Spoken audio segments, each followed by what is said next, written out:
Friends, దుర్యోధనుడు పాండవులను చంపడానికి నిత్యం ఏవో పన్నగలు పన్నుతూనే ఉండేవాడు. కానీ ఏవి పనిచేసేవి కావు. అయితే ఒకనాడు కౌరవులు ఆడుకుంటూ ఉండుండగా అక్కడికి భీష్మ పితామహుడు వచ్చి వారి ఎదురుగా నిల్చున్నాడు. ఆ పిల్లలతో మాట్లాడుతూ, మిత్రులారా, ఇప్పటి నుంచి మీకు రాజశిక్షణ ఇవ్వబడుతుంది.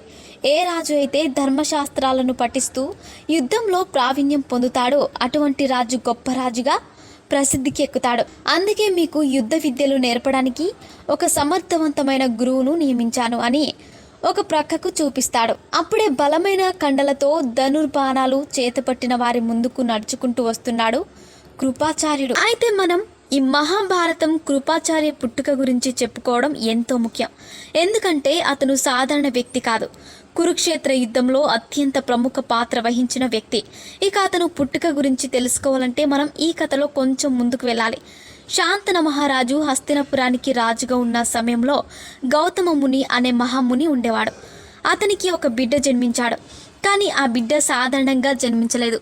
ఆ బిడ్డతో పాటు ధనుర్మానాలకు కూడా జన్మించాయి. పుట్టడానికి బ్రహ్మ పుట్టుకనైనా ఆ బిడ్డకు వేదశాస్త్రాల కన్నా ఎప్పుడు యుద్ధ విన్యాసాలంటే ఎంతో ఇష్టపడేవాడు.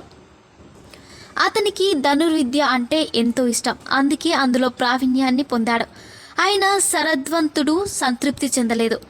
మరింత శక్తివంతుడు కావడం కోసం ఘోర తపస్సు చేశాడు. కానీ ఈ విషయం తెలుసుకున్న ఇంద్రుడు అతని తపస్సుని భంగం చేయాలని, లేకపోతే తన స్థానానికి ప్రమాదము అని భావించి జలపద అనే అప్సరసను శరద్వంతుడు తపస్సును భంగం చేయడానికి పంపించాడు.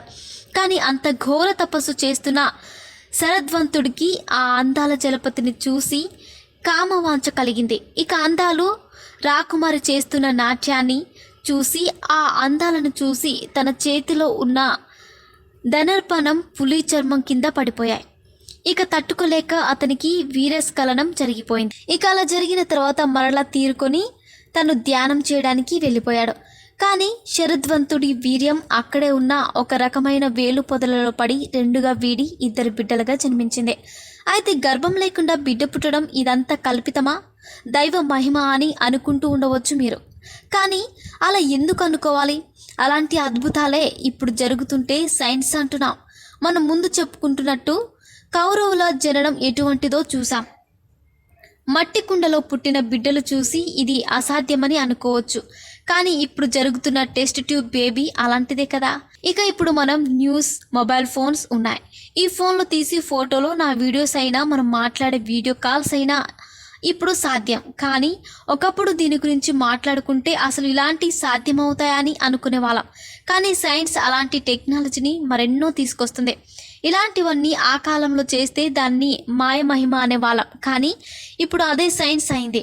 అంటే దీనిని బట్టి అప్పుడే జరిగే పుట్టుకలు, మాయలు, మహిమలు అన్నీ సందేహం లేకుండా వచ్చి నిజమనే అర్థం.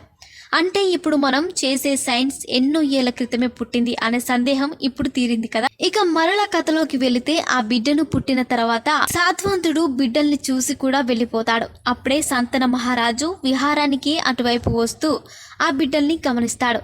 ఆ బిడ్డలు అక్కడికి ఎలా వచ్చారు అని చుట్టూరా చూస్తే అక్కడ ఒక పులి చర్మం, బాణం కనిపించాయి.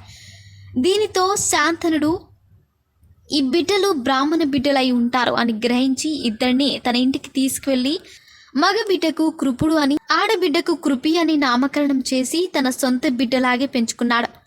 కొన్ని రోజులకు శరత్వంతుడు శాంతన మహారాజు దగ్గరికి వచ్చి ఆ బిడ్డలు ఇద్దరు నా బిడ్డలే అని, ఆ రోజు నేను వారిని వదిలేయడం నా తప్పు అని గ్రహించాను. అయితే నా బిడ్డ అయిన కృపిణుడు నాతో పంపించండి. నేను ఇద్దరు విద్యలలో ఆరుతేరిన వాడను. నా బిడ్డకు సకల విద్యలు నేర్పించి మరలా మీ వద్దకి పంపించేస్తాను.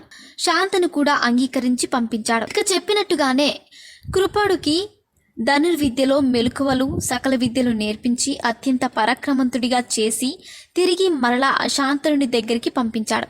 ఇప్పుడు ఆ కృపుడే కౌరవుల గురువుగా నియమితుడైన కృపాచార్యుడు. మరిన్ని ఇంట్రెస్టింగ్ అప్డేట్స్ కోసం మా ఛానల్ని సబ్స్క్రైబ్ చేసుకోండి.